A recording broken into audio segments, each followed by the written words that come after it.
akkuma agartanii fuula keessan finnee jirraanii humna keenyaan alatti walitti waan ta'eef gara keessan finnee ganniin baay'ee miidhamtee jirtanii humna walitti miidhamtee jirtanii buleettiin keenya adaraa keessan sin jennaati ilmaan Oromoo waan qabdan adaraa sin jedha namni gaafa du'e namaa bo'u manna amma na bukkee dhaabadhaa sin jirra fuuldura keessan dhaabannee jirra yaa jaalalaa dhugumaachaa jirraanii bishaan kun baay'ee miidhamtee jirti humna keenya wal ta'e raam dandeenyu gargaara.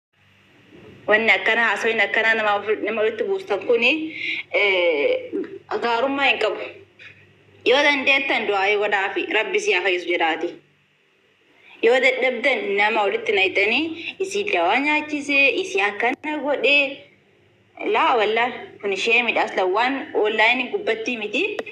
Keessanuu haasaan namatti hin tolle haasawin akkana. Lubbuu rabbi gaaf tokko dhugaan hin baatime lubbuu amma wanna barbaadan haasaan bar gaaf tokko hin jirame wanti hunduu boosaa qaba iddoo qabas bar guyyaa qaba. Wanti hunduu guyyaa qaba la waziif jetteetuma waaqumatti booshee jette ani ganda tokko hin qabu nama hin qabu as keessaa nama takka hin qabu rabbi narratti aduudhaan akka barbaadan naga'uu danda'u waan na barbaadan irratti raawwachuu danda'an ani kan qabuun waaqa qofa malee nama takka maddiin qabu akka gameeti galee ani ganniin ijoollee qabdi goddanyaa qabdi hiriyaa qabdi nama qabdi saba qabdi as keessa ani qobaa keen jira abbaan barbaadan koota abbaa feetan eenyuma bakka bu'uun waliin Ama bolaan miiraan hin dubbatu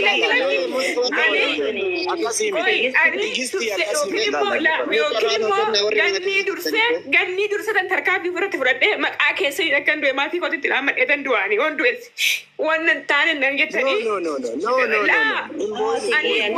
wanna takka qaban keessa abbaan barbaadan irra haasa'uu dandeessan abbaan barbaadan waan barbaadan haasa'uu dandeessan nama takka qabu Dubaay keessa nama takka zalii maatiin koo as keessa hin jiru haadhan qabu abbaa as keessa hin qabu fira takka hin qabu ani shawaa bakka bu'eeti miti iluu bakka bu'eeti miti maqaa abbaa kootiin na baasan nama akka asii maqaa ganda kiyyaatu hin beekani kanaafuu iseenuu duratti natti boochee anuyyuu situ na dhibaa jira situ na dhibamsiisaa jira maa natti boochee nangetti natti bilbiltee itti bilbilee ani nakkadhee atiin ciifta algarra ciifta ani mana madaami hojjechuu dadhabe yoo na furta jedhee itti bilbilaa isiin immoo ani siifin na dhukkubaa jira tiiji ani ummata Oromoo duraanuu beekta dhiisii ganni akkamitti dhiisame na nyaatanii na fixanii ati yoom kaatee furmaata kana na laatta anuu galgal ufeete furmaata si laadha maaloo lubbuu ani siifa dhibamaa jira situ na dhibamsiisaa jira natti booyinii ummata Oromoo jalaan qabinii na gadhiisee oduu sagaleessi oduu bilbilees ni agarsiisee hin boochi kanaafuu na dhiisa hana rabbi dhugaa isinii haa baasuu na dhiisa bakka na dhiisa hamma isinii fayyaduttu na dhiisa. Ila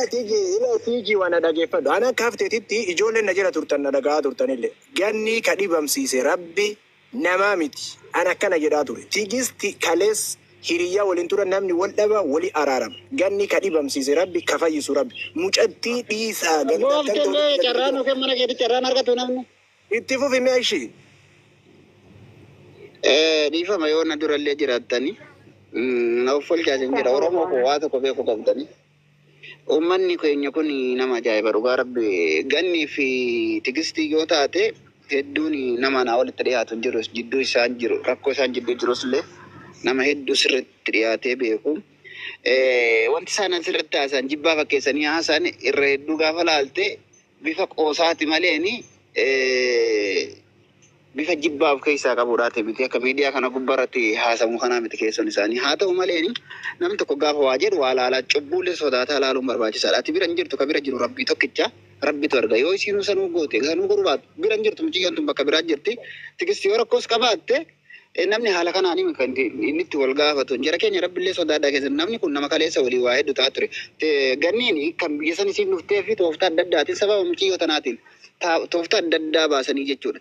Yoo rakkinillee jiraate rakkoo jirtu san keessa dhaabataniiti laaluudha malee ati situ ajjeese akkas godhu rabbinillee sodaadhaa bira hin jirtu bakka biraa jirti waliin hin nyaanne waliin hin dhugne kanallee gubbatti ilaala. Walumaa galatti attunis teessanii sunis teessanii amma kanaasanii dhiisaati waa'ee fayyaa muciyyoo dubbadha. Jarri bakka wal fiddu tokko hin qabdu annama hedduun itti dhiyaattu tokko isaan lamaan jechuudha. Kanaafuu obboleetti wanti si bochisu tokko illee hin jiru akka qabdaa yoo akka qabaatte itti teettu miidhama soo qabaatte illee kaleessa wajjin jirtanii maaliif hin addamuufiin kun isin jidduutti dhufe jechaafi malee waan biraatti fi miti. Hundi keenyaa ni beekaa jechuudha. Irra guddaa ijoolleen tun waliin qoosti amma nan beekani isin asirratti jibbaa fakkeessa malee nama waliin dawalee keessaa wajjin qoosee wajjin qopheessu. Keena waan ta'eef kanaafuu hundi keessanuu rabbi sodaadhaa gaafa waa dubbattanillee qabrii galtanii hojja keessan ammallee ni warra asirraa hojjetan irra boroo isaan walitti deemuu danda'an jechuudha. lubbutii akkasii kiyya karaa keessaatti waliin jira. Warri dhagaraa nama dhiibu garaagara nama dhiibuudhaaf kootoo taphatan dhiisaati yoo danda'ame akka jarri kun gartee garaa walitti fayyadaman. Mana kiyya keessa fidee bakka namni 200,000 jirutti walitti dhiifama taasisiisee jira uummata kana. Achi deebi'anii osoo jarri dhiifama waliin jiranii wajjin kolfanii taphatanii waan biraa irratti deeman jechuudha. Kanaafuu akkasitti dhaabbadhaa laala tunis teessanii bakka fidanii jiru osoo tunuu badii qabaatte badii isii wajjin teessanii. Yoo isiin gartee tuni gaariillee hojjette gaarii isa wajjin keessanii waan taateef jarri kun hiriyaadha. Nama kalee waa meeqa waliin ta'e isaan irra ciitii isaanii hin beekanii isaan caala walitti hin dhiyaattanii. Kanaafuu jajjabaadhaa isiniin jechuu barbaada. Gaafa dubbattan dhugaa keessa dhaabbadhaa dubbadhaa uummata keenya isiniin jechuu tanumaaf ol bahee obboleessa kiyyaa haftee galatoomi. Garuu mana kan keekuma mana mootummaa jala qaamanii boona dhaggeeffadha nama akka dhuunfaa kiyyaatti gaafii sirraa qaba. Na caala dhageettis qabdallee na caala hordofas qabdallee na caala feemas dhiyaattallee. Kalee galgala nama 800 si jala jira. Katijiif ganni illee dhuftee ibsa hin gooti. Mucayyoo dhiisaa irraa gabbu'aa. Ijoolleen teenya shamarranii ijoollee tana lamaan irratti shira hin yaadina. Jara tana jara summiin naqina. Jarri ufiyyuu wali araaramanii. Kan nama dhibamsiisu rabbi. Kan nama fayyisu rabbi. Homa harkaan qabduu jedhaa ture mana kiyya banadhee. Bakka namni 200 jiru isiin dhumnaan osseensisee waan isin booyaa jirtuun argitan. Dhugaan hin qal'atti malee hin cuttiran. Gaafa ho'i ifa isinii ta'uuf jira. Dhageeffadhu boona. Kalee galgala nama 800 turtani. Waa'ee mucayyoo ka dubbadhaatan muniiriin ture. An akka nama tokkootiin naasiriin dubbiseera. Naasiradha dhaqee qaamanii ilaalatan. Maaliif buufta waa'ee ganni ishee? Ganni ka dhibamsiise rabbi. Waa'ee ganni gargaarsa galgalaadhaa jennee qabannee hojjaan deemne fa. Gargaarsa waa'ee isii irratti ammaaf gargaaruus hin dandeenyu. Wanti gargaaramullee hin jiru. Akkaataa isii qorannee akkaataa isii hubannee jala buunee gargaarsa adda mana eenyu faasigaatti jennee akkasii gargar baane. Bareeda gootan. Akkasii bakka dalagaa jiraatanitti haa tolu garuu gaafa dubbattan keessa waa laalaa dubbadhaa isin jechuu barbaada. Anaa miti ijoollota miira keessa galee as jala waa dubbata malee laa jechuun ani mucayyoo irraa gabbu'aa jedhaaraan keessattuu ijoolleen teenya shamarranii ta'arsiituun xiqqoof tasgabbeessuuf yaala. Tasgabbaa yoo waa dubbattan. Wallahi tasgabbiidhaan dubbadha. Tagbaariidhaan dubbadha. Garamin nabaafti dubbiin tun keessaa baha keessaan bahu jedhi akkas ilaali. Eessa fiddi ganniin tigisti ganni eessa fiduu dandeenya. Hin dadhabne yaaki ijoollee mataa kana waan ittiin galle galanii ima lallaaqan yaaki bakka ima dadhabne beeruma ta'e taarsitan asirraa dadhabne isin jammar dhugaa rabbii isiniin jedhe. Hin dadhabne bakka wanni jarri olii gadi shalban jechuudha akka maalisi dadhabne bakka wanni jarri olii gadi shalban jechuudha akka maalisi dadhabne bakka. Wakaan keessatti fuufuu maalitti namni yaada qabdan itti fufa yaada qabdan itti fufa asin galcha. Tigisti abshir hoomaatii miti dhageeffadha. Ani yaadni ani qabu abdii tigisti irraa akka bu'an qofaan barbaada jechuudha. Namni kamuu wal lolaa namni waliin lolle hin jiru milijaan walitti bu'aa obboleewwan haadha takka keessa abbaa tokkorra dhalatanii walitti bu'an. Ijoolleen kunniin akka tasaa ta'anii walitti bu'anii jiran. Haasaa tigisti qalbiidhaaf taphattu haasaa ishiin miira keessa galchanii koomentiidhaan arrabsan. Waraabbatanii taadhaa tigisti qorichatti godhee tigisti qoricha nyaachisee jedhanii mi'ayyoo irra haasa'an suura ishee gaggalabbatanii wanti kun akkamitti akkana ta'a eessa dhattee qoricha nyaachise mi'ayyoon yoo isaaniitti fakkaatu jechuudha. Namni haasa'uu hin danda'u xonqaayitti goote 66 goote jedhaniiti viidiyoo isheen taphaaf waraabde fa'aa irraa gadi muratanii fudhatanii irraa haasa'an. Cubbuu miti cubbuu sodaattanii amantaa qabnaa miti nu hundi keenyayyuu rabbi nu gubbaa jiru sodaattanii amma sekendii kanatti bar xagannanee nu qabuu danda'a hunda keenya jechuudha. Anas si'is sekendii keessatti bashitaa nuka harka nuhuu danda'a rabbi kun hojjaa rabbiiti dhibeen kan rabbiiti malee kan namaati miti. Abbaan barbaade si abaari kammoo abaarsa siin ta'u. Tigisti abaartee dhiistee abaarsa isheetiin bilka ganni ga'e. Dhibeen kan rabbiiti hundi keenya ni dhibamu. Garuu hadha isinii waan namni taphaaf taphate fuutanii micatti asiifachitti saqqaltanii irraa haasoftani. Wanti kun maaliif ta'a? Mi'ayyoo irraa gadi bu'a.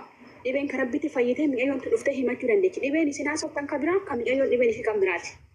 Kanaafuyyuu suuraa ishillee maxxansinaa mi'ayyoollee diggaamee intala kanas bashitanyaan gootan ija keessattuu nyaatee ganni dhugaa dubbachuuf jechuudha. Gamanatti ciccirtanii mi'ayyoo manarratti maxxanfattanii hadha garuu mi'ayyoon dhibamnaa fuutanii ganniitti tigisti gadi marraddan.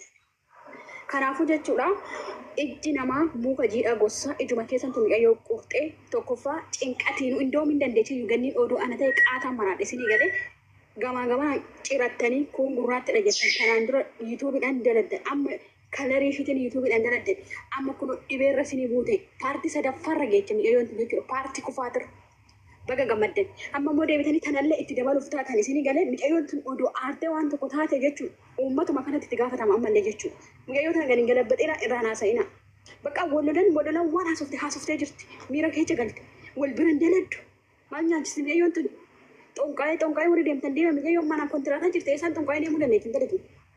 Oromoo arsiisan jettu wanti si fakkiisan jiru kumuyitii gara warra asirraa afaan banu kan saroota jechuudha. Cubbuu sodaadhaame bor daa'ima dhaltu hundi keetu hin dhalta hin heerumta abbaa manaa godhatta ollaa godhatta haadha qabda abbaa qabda. Mee burmaatu narra gahaa anaan maal jedha namni ati bee akkuma tigistiif ganni wal tolte kan atillee bee goddanyaa keetti wal lolta bor. Gaafa namni sun dhibame situ hidhama situ waqqafama. Rabbiin miidhayoo tana bichaa fayyisee ijaan nu agarsiisee ijoolleen tunni lamaan immoo deebitee goddanyaa taate akka isaan nu gammachiisan abdii qabu. Amma afaan qabachuu qofatu nu barbaachisaa galatoomee abdii nagalchuu keetiif ulfaadha. Ila dhageeffadhaa waa isin himaan an dhugaa isin hin jedhaan gaafa dubbii wayii miidiyaa kanarra laalu miidiyaa kanarra kalee galgala irraas laalaa ture dhugaa isin hin jedhe ijoolleen ta'e namni miidiyaa fayyadamu duraan dursa moodarni ta'uu isa barbaachisa. Namni wal dhabuun jira wali araaramuun jira garuu wanti isin asirratti hin deemtan kun wallaahi an dhugaa isin hin jedhe osoo mucayyoon tun waa takka hin beeyin maal isin akkamitti akkana yaada namni keenya kun inde maalitti goote biyya arabaati bakki jiran kun biyya arabaa tana keessa namni waa nama godhu hin jira akkamitti kalee waliin nyaatani diinaa miti namni wal dhabuun jira wali araaramuun jira wali araaramte isin jidduu jaraatiin maa summiina ittan. Wallahi billahi warri kalee ganni duulaa turtan suuraa isii maxxansitanii irra haasaa turtan sun isinii baga milkooftan dhugaa isin jedhe irraan dabaltanii amma tanallee maraachuuf yookaan lubbuu isii akka isii wayii uf geessitu godhuuf waan akkanaa kanaan hojjatinaa dhiisa jireenya ofii haa jiraatu jireenyummaan mana madaamii fi jireenyi biyya arabaatu nu koodii nu gaafattee jirti nuu fi shamara Oromoo asirra jirtu tanallee dhiisaa summii gandatti naqina. Gandaaf ganda walitti hin fidina. Wallahi billa isinuma dadhabnee keessattuu ijoollee miteen tana dadhabne. Dhugaa rabbii isiniin jedha. Maal isin akkamiin yaaddan qooyi? Xiqqoo sammuu yaaduu baradhaa. Miidiyaa fayyaduu baradhaa. Akka itti fayyadaman baradhaa dura akkamiin yoo haasa'ina baasa garamtu gara dhugaa yoo nageesse irraa haasa'uu danda'a jedhaa haasa'a. Maal isin? Wallahi billahi dadhabne beeruu miteen tana dadhabne iyyuu keessattuu. Teenuma tana dadhabne tabiraati illee miti. Wallahi billa. Namni mee takkatti man ijoolleen tuulama gabbaatu waan kana raasaan jirtu dullootuma teena arsii tana dadhabne haagi. Dhiisaa bakka haa jiraattu ganni arsii godhanii tana shawaa godhanii akkasitti duuluu barbaadan natti fakkaata. Isiniif hin milkaa'u dhugaa isiniin jedha. Hin ta'u wanni akkanaa. Ka ajjeesu rabbi. Ka kaasu rabbi. Ka dhibamsiisu rabbi. Ka fayyisu rabbi jechuudha. Dhiisaa wanti akkanaa kun hin fokkata Oromoo. Warri kalee ganni duulaa turtan baga isinii milkaa'e garuu baga isinii milkaa'ellee kam qarqaarullee Oromoodha ka fayyisullee rabbi rabbiin itti kadhataa ima fayyatee ganniin dhugaa isiniin jedha na al abuukum nadhoon teena taarsii wallaahi billa afaan keessa wali qabadhaa mana madaamtaa isinitti hima itti fufi namni carraa itti sun. Nagaan isinii anatti carraa. Nagaan siniif haa baay'atu hunduma keessaniif waan xiqqoo dubbachuu barbaadan beektu waan kanarratti jechuudha. Ganniin kan dhukkubsatte dhukkuba ishii rabbiin furmaataa laatuu fi ijoolleen kun waliin miidhanii beektu namni wal jaalatu asirraa beektoo iyya malee namni wal hin jaalanne afaan cufatee waan baay'ee namaa godhaa beektanii waan hubachuu qabdan jechuudha. Intalli tusumii nyaachistee dhiistee akkasittiin dhagaa ture mana biraatti jechuudha. Tokkoffaa namni summii namaa laatu nama asirraa iyyuu miti waan beekuu qabnu jechuudha Oromoo. Nama callisu si miidha. Namni callisu baay'ee si miidha. Namni asirratti bahee iyyoo kan wal arrabsee asirratti bahee iyyu jaalalaaf walitti iyya malee jaalalaaf wal arrabsa malee osoo wal miidhuu baatanii osoo wal miidhaniiti callistee miidhuu dandeechi.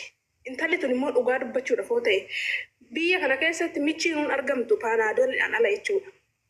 Eessuma akka ishiin fiddeetoo waan akkanaa tokkoffaa cubbuu sodaadhaa ijoolleen keenya kan kiristaanatillee kan musliimatillee jechuudha rabbii keessa sodaadhaa jechuudha. Maaliifiin jarri kun hin araaramu ani waan baay'een argee hiriyyaati irratti jechuudha.